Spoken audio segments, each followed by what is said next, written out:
بسم الله الرحمن الرحیم. نن د متحده سیاسي امن فاڅون ورسره د تاجر یونین چې څوره د بازار یونین دي او ورسره د میز د نور ملګری دغه مشترکه اجلاس و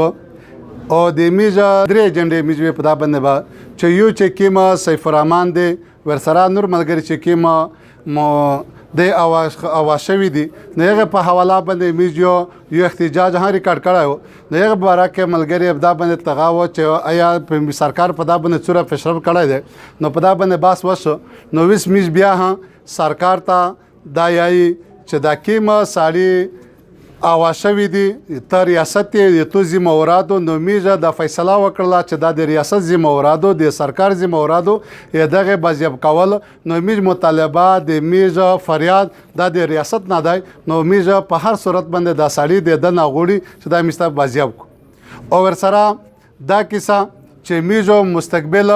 د پورا بیا له حمل نو میزو په دوه درې ورځې وروسته بیا میز میټینګ وروسته په کوم میز د مستقبل په اړه کې بیا فیصله کی چې میز مستقبل کې کومه فیصله دو کومه له عمل خپلوي او بیا پارز باندې فیصله کی دومره کیسه د غونډا کوله د غونډا کې چې کومه قومي تنازعات نو میز دغه وکړه چې د ذمہورات د سیول انتظامیه دو نو هغه د میز د درخواست او اته میز د سول کې چې دا د تو ذمہوراتو د میش کومینه چې دا چې کیم خونرزي طرف ته نشي لوړ نو میزه دا د سیول انتظامیه دا درخواست چې ته دا کې مداخلت وکړه او چې کیم یو تو طاقت هغه استعمال کا د خلک د خونرزي نه دا ناچبات شي او مرچې لنګول دي یا خلک لری کول دي دا د سیول انتظامیه ذمہوراتو چې د خمخه دا درېمه کیسه دا چې دلته د میزه د صحت پرایو هسپتال